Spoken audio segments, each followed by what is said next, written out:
आज हम हिंदी विषय में आधुनिक काव्य कहानी तथा व्यवहारिक हिंदी इस पुस्तक से देश कागज पर बना नक्शा नहीं होता है इस कविता से दीर्घोत्तरी प्रश्न इसका अध्ययन करेंगे। पहला प्रश्न है, देश कागज पर बना नक्शा नहीं होता। कविता में विहित समकालीन परिदृश्य को स्पष्ट कीजिए। प्रस्तावित, देश कागज पर बना नक्शा नहीं होता सर्वेश्वर दया सक्सेना द्वारा लिखित एक महत्वपूर्ण कविता है। कवि ने समकालीन जीवन संदर्भ को ही अपना रचना का विषय बनाया है। भारतीय माटी से जुड़ी निम्न मध्यम वर्गीय स्थितियों एवं अनुभूति की गुंज उनमें दिखाई देती है। उन्होंने स्वातंत्र्योत्तर सामाजिक, राजनीतिक एवं आर्थिक जीवन को, विसंगतियों को, स्वार्थग्रस्त नेतृत्व, विघटित नैतिक मूल्य, सांप्रदायिकता, भूख, गरीबी, बेकारी एवं शोषण का चित्रण अपनी रचनाओं में खूब किया है। उनके संपूर्ण कविता में दूषित समाज एवं राजनीतिक व्यवस्था का यथार्थ चित्रण किया गया है। उसमें हमें देश कागज पर बना नक्शा नहीं होता कविता में विहित समकालीन परिदृष्टि निम्न व स्पष्ट किया जा सकता है। उसमें एक है समकालीन परिवेश का चित्र। सर्वेश्वर जी की कविता अपने समय और परिवेश की गवाह है। कवि की नज़र अपने आसपास फैले हुए परिवेश पर भी गई है और उस और भी गई है जिसमें हमारा परिवेश बदला है। उन्होंने राष्ट्रीय सीमाओं से मिली अंतर्राष्ट्रीय सीमाओं को भी देखा है। वे गांधी, इंदिरा, लोहिया के समय के देश को भी देखते हैं तो उन्होंने भूखा आदमी भी देखा है। उनकी कविता पूरी तरह से देश काल वातावरण से प्रभावित है। तत्कालीन राजनीतिक, सामाजिक, धार्मिक, आर्थिक आदि परिस्थितियों का चित्रण उनकी कविता में किया है। केवल विद्रोह और आक्रोश की अभिव्यक्ति करना उनके कविता का उद्देश्य नहीं है, बल्कि सामाजिक विकास के साथ जुड़े रहने के लिए यह कविता बाध्य करती है। दूसरा है मानवतावादी दृष्टिकोण। समाज के सर्वहारा वर्ग को समृद्ध करके एकता स्थापित करना यह इस कविता का मानवतावादी दृष्टिकोण रहा है। अपने उद्देश्यों की पूर्ति के लिए यह केवल व्यवस्था का विरोध नहीं करता है, बल्कि शोषित और पीड़ितों की समस्याओं का रूढ़ि और परंपराओं के प्रति विद्रोह और शेष मानवतावादी सामाजिक समस्याओं का चित्रण और जीवन के विविध पक्षों का यथार्थ और सार्थक अभिव्यक्ति उक्त कविता में ही किया है। अंत में यह कविता काव्य यथार्थ के प्रति तीव्र सजगता और नवीनतम संवेदना की ताजी अभिव्यक्ति के लिए अपना अलग पहचान रखती है। कवि ने अपने जीवन के विविध पक्षों की अभिव्यक्ति उक्त काव्य के माध्यम से की है। उक्त कविता बहुआयामी है, जिसमें प्रेम का पावन स्वर है तथा प्रकृति की मनोरम छटाएं हैं। साथ ही भूख एवं गरीबी का सजीव चित्रण हुआ है। इतना ही नहीं, राजनीतिक सामाजिक स्थिति पर करारा व्यंग भी किया है। राजनीतिक शोषण का चित्रण। सर्वेश्वर जी की काव्यानुभूति अत्यंत सहज और वर्णन का क्षेत्र अत्यधिक व्यापक है।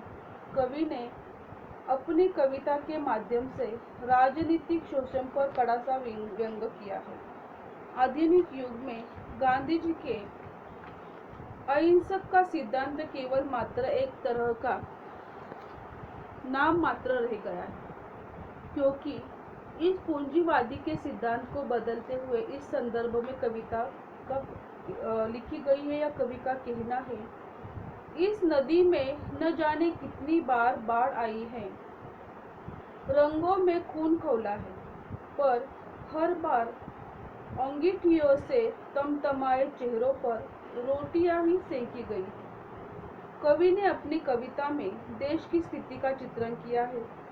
विज्ञापनबाज शासकों को मिथ्यादर्शों, सत्ताधीनों के तथाकथित समाजवाद, पाशविकता का दर्शन दिखाई देता है। वर्तमान परिवेश को सर्वत्र भूख, गरीबी और पीड़ा व्याप्त है। कवि इस स्थिति को देखते हैं और शासन तंत्र पर अपना शेष व्यक्त करते हैं।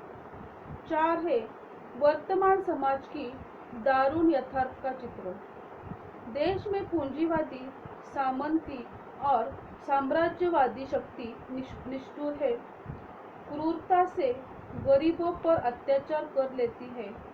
देश का चेहरा निस्तेज हो रहा है क्योंकि लोग जिंदगी जीने के लिए जी तोड़ कोशिश करते हैं। यथार्थवादी और विसंगतियों से ग्रस्त देश की जनता का चित्रण उक्त कविता के द्वारा किया गया है। वर्तमान समाज कवि ने वर्तमान प्रशासन व्यवस्था पर तीखे व्यंग्य बाणों का प्रहार किया है। वर्तमान शासन व्यवस्था की सड़ी गली रीति रिवाज, नियम कानून, कर्मचारियों का भ्रष्टाचार सभी कवि ने मन को दुख से भर देता है और कवि कटु सत्य बन गया है। प्रत्यक्ष जीवन की विसंगति तथा सामाजिक दुर्व्यवस्था के कारण कवि मन में जनसामान्य का दुख दर्द, उसका तीव्र ताप ही कवि को विद्रोही विरोधी बनने को विवश करता है। 5वां है आधुनिक भावबोध। प्रस्तुत कविता के द्वारा कवि ने आधुनिक भावबोध के सभी स्तरों को खोलने का प्रयास किया है। अपने विवेक के समाज में व्याप्त भ्रष्टाचार को न सह पाने के कारण और अपने भीतर सत्य की आग का अनुभव करने के कारण कवि विद्रोह बन जाता है। सर्वेश्वर जी का कवि पर, उनके जो मन समाज के उपेक्षित लोगों पर तथा शासन व्यवस्था की विसंगतियों से अन्यायग्रस्त मजदूरों, असहाय एवं निर्धनों के दुख दर्द को दिखा देखकर पीड़ा से, वेदना से भर उठा है। कविता में प्रस्तुत यह वेदनाभूति कृत्रिम नहीं है। कवि ने समाज की असमानता, दुर्बलताओं, विषमताओं से उत्पन्न सामान्य लोगों की व्यथा का अनुभव उक्त कविता के द्वारा प्रस्तुत किया। स्वतंत्रता के बाद देश में गरीबी, अनित्य, अत्याचार एवं शोषण आदि का भी प्रसार हुआ है। इस व्यथा, दर्द और पीड़ा से बाहर आना संभव नहीं है। कवि कहता है, याद रखो, एक बच्चे की हत्या, एक औरत की मौत, एक आदमी का गोलियों से चिथड़ा तन किसी शासन का ही नहीं, संपूर्ण राष्ट्र का ही एक प्रकार का पतन है। यह वो अपने कविता के पंक्तियों में बताता है। 6 है शासन व्यवस्था का यथार्थ चित्र। सर्वेश्वर जी ने प्रस्तुत कविता के द्वारा शासन व्यवस्था का यथार्थ चित्रण बताते हुए स्पष्ट किया है कि ऐसा खून बहाकर धरती में जज्ब नहीं होता, आकाश में फहराते झंडों को काला करता है। कवि ने उक्त कविताओं के द्वारा समाज की वर्तमान दुर्दशा का चित्रण प्रस्तुत किया है। कवि को न किसी जाति या संप्रदाय से मोह है और न ही उसके दोषों का भंडाफोड़ करने की में किसी तरह की झिझक है। इस संदर्भ में कवि कहता है, जिस धरती पर फौजी बूटों के निशान हो और उन पर लाशों गिरी हो, वह धरती यदि तुम्हारे खून में आग बनकर नहीं दौड़ती तो समझ लो तुम बंजर बन गए हो। तुम्हें यहाँ सांस लेने तक का नहीं अधिकार, तुम्हारे लिए नहीं रहा अब यह संसार। आधुनिक परिवेश तथा विजय की समस्याओं का चित्र। प्रस्तुत कविता के द्वारा कवि ने आधुनिक परिवेश तथा जीवन की समस्याओं का चित्रण किया है। यथार्थ में यह कायरो का देश है। यहाँ लोग देखने को आगे तो देखते हैं, चलने पर वो पीछे चलते हैं। मतलब देखते तो आगे है लेकिन उनके विचार यह पीछे ही रहते हैं। और विवेक के नाम पर प्रत्यंचा चढ़ाने से मना करते हैं। बहुनय समाज में घुटनों के बल चलने की शिक्षा देते हैं। अंततः यह दुष्यव्य है कि कवि ने आजादी के बाद की स्वार्थपरकता और निर्भरता को स्पष्ट किया है। वर्तमान समय की राजनीतिक सामाजिक स्तर पर जितने भी छल छदम प्रपंच, मूल्यहीनता, भ्रष्टाचार, शोषण, उत्पीड़न व्याप्त है, उनको बड़ी बेबाक शब्दावली में व्यक्त किया है। प्रस्तुत कविता के द्वारा कवि ने युगीन समस्याओं और देश के बदलते मानचित्र को स्पष्ट किया है।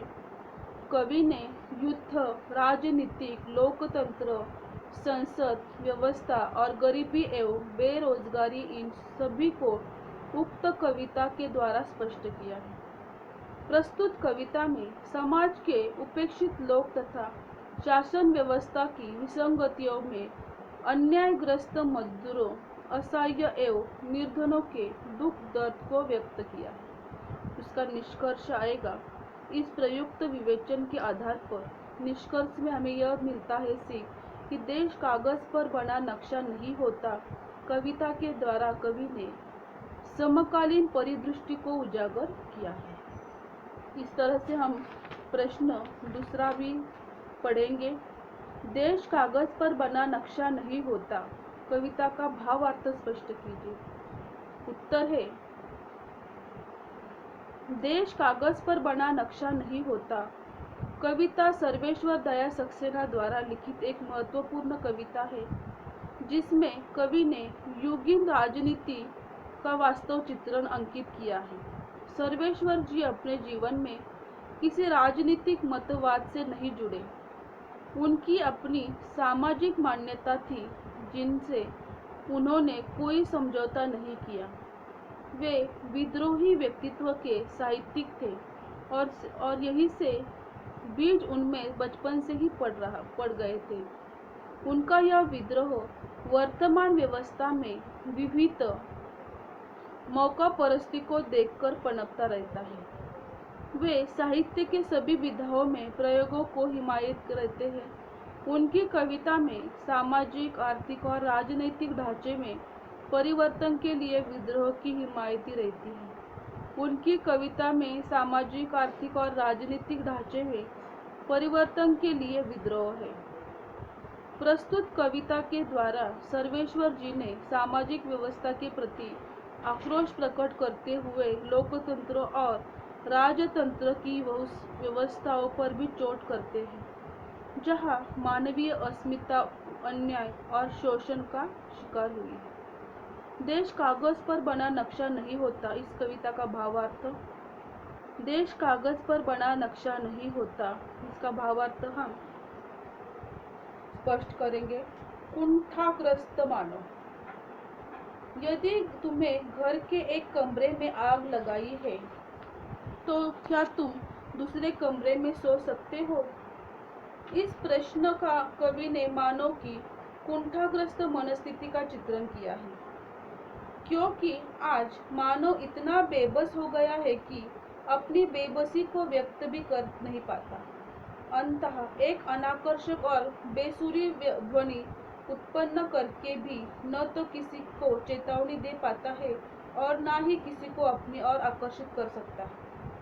आज मध्यम वर्गीय चेतना कुंठित होकर जड़त्व हो गई है।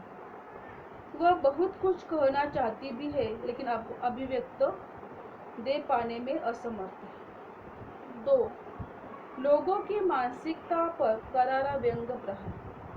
प्रस्तुत कविता में कवि ने यह स्पष्ट किया है कि जब चारों ओर लोग इस बात पर कमर बांधे हो कि वे अपनी बात नहीं समझेंगे, तब अपने सामने दो ही रास्ते रहते हैं, या तो चुप रहे, अपनी बात न कहे, या फिर उसे इस ढंग से कहे कि सुनने वाला तिलमिला उठे। उनकी कलई उतर गए। कवि ने दूसरा रास्ते से चुनना श्रेष्ठ समझा है। उन्होंने अपने व्यंग में इतनी शक्ति पैदा कर ली है कि सुनने वाले के दिमाग की खिड़कियां खुल जाए। इसमें उन्होंने संदर्भ दिया है कि यदि तुम्हारे घर के एक कमरे में लाशें सड़ रही हो तो क्या तुम दूसरे कमरों में प्रार्थना कर सकते हो? यदि हाँ, तो मुझे तुमसे कुछ भी बात नहीं करनी है या कुछ भी नहीं कहना है। तीसरा है लोकमानस का यथार्थ चित्रण। प्रस्तुत कविता में लोकमानस लबालब भर दिया गया है, तो वह प्रकृति पर प्रति विशेषण आकर्षक के साथ किया गया है। प्राकृतिक परिदृष्टि के संदर्भ में अपनी वैभवपूर्ण विन्यास में उभरता नहीं है। कवि उसे जीवन के सूक्ष्मतम यथार्थ और परिवेश के तहत देखना पसंद करता है। इसलिए लोकमानस का सीधा संबंध मानवीय स्थितियों में है। आधुनिक काल में बौद्धिक क्षेत्र में महत्वपूर्ण परिवर्तन हुए हैं। उनमें प्रमुख है प्रश्नाकुलता का क्षेत्र और उसका विस्तार। प्रस्तुत कविता से यह स्पष्ट होता है कि कविता कवि मन को मोह ले डालने वाली वस्तु नहीं है।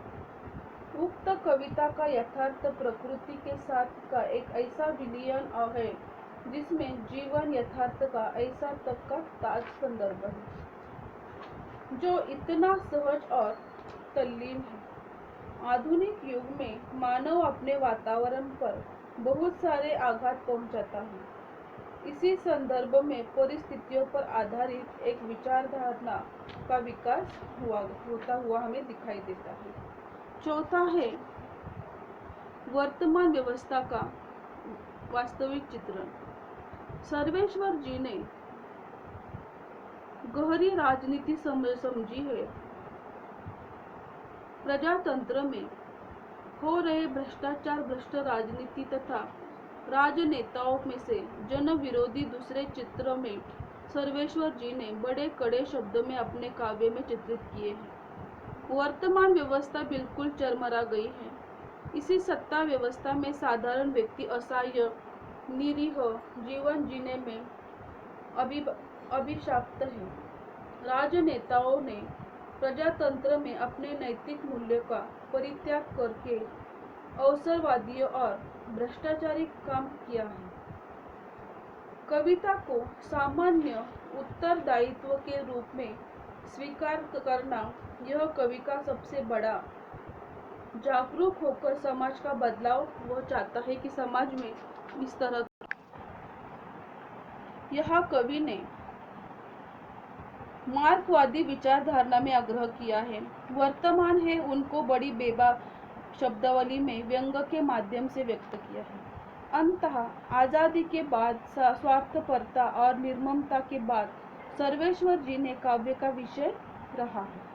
पांचवा है समाजवाद स्वाधीनता। आज स्वतंत्रता के इतने वर्ष बाद भी देश और समाज में गरीबी जनता के लिए जैसे स्वाधीनता मिली है न हो, क्योंकि उनकी जिंदगी और वाद से बदतर हुई है। देश के लोग आज़ाद होने पर भी भोगने के लिए बदल गए हैं, ढो रहे हैं। उनमें कहीं असंतोष दिखाई देता है।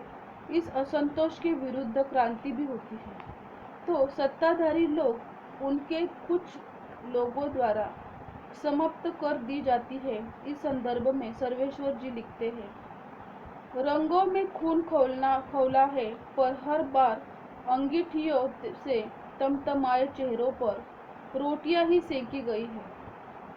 पानी कभी खतरे का निशान पार नहीं किया जाता है। 6 है मोहभंग की स्थिति का चित्रण।